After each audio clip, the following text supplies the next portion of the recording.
now the question is, what does the court do about the fact that you were in direct contempt of court? Just for the record, you need to know that I could give you a jail sentence. I could fine you up to $7,500. I could order any costs or expenses associated with the proceeding and any combination of that. I don't want to do that.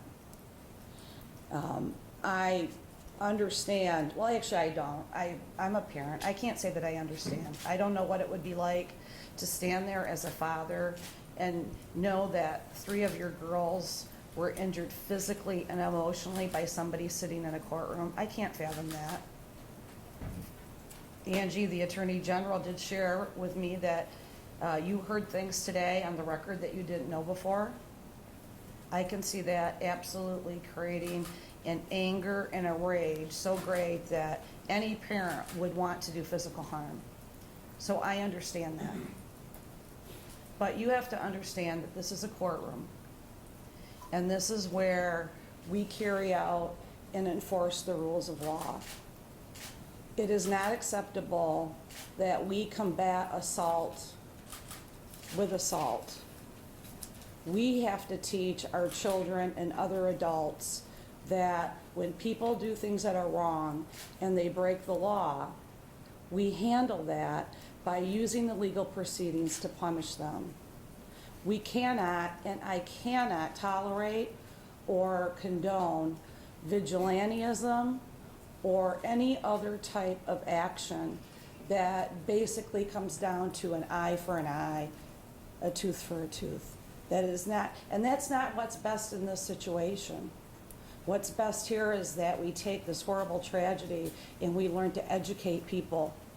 And I don't disagree that as a parent and the victims that you want people held accountable.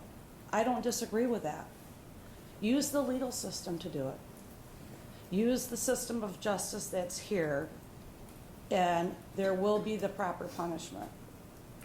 But as for the direct contempt of court, there is no way that this court is going to issue any type of punishment given the circumstances of this case.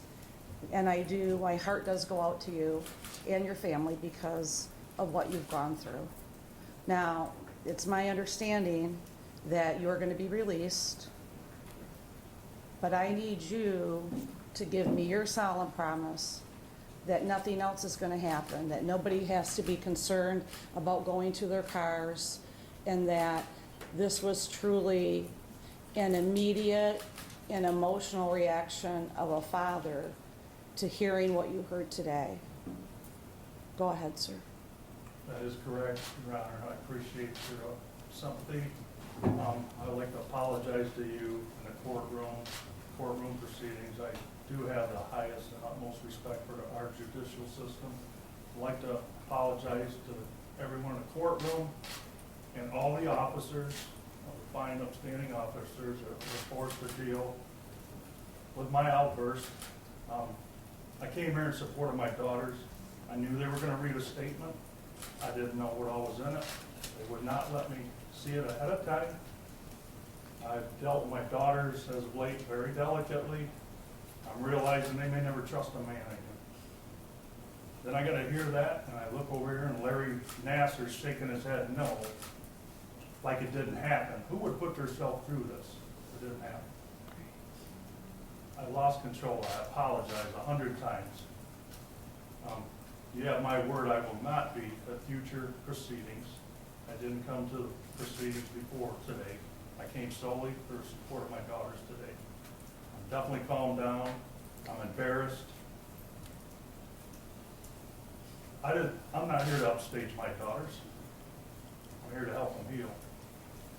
I believe you, and I accept your apology on behalf of the court.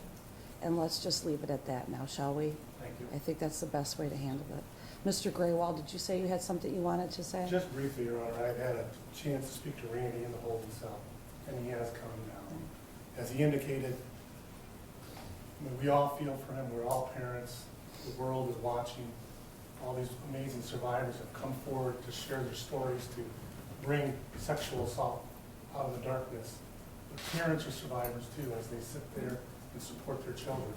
And Randy did not know what his two daughters were going to say, and in that moment, his instincts took over. He wanted to protect his daughters. He's very apologetic.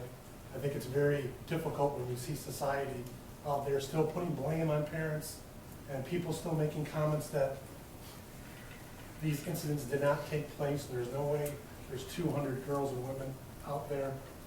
You know, it's inflaming the situation. A situation that we already have high emotions, that's throwing gasoline on. So he's sincere in his apology. He's apologized to all the law enforcement.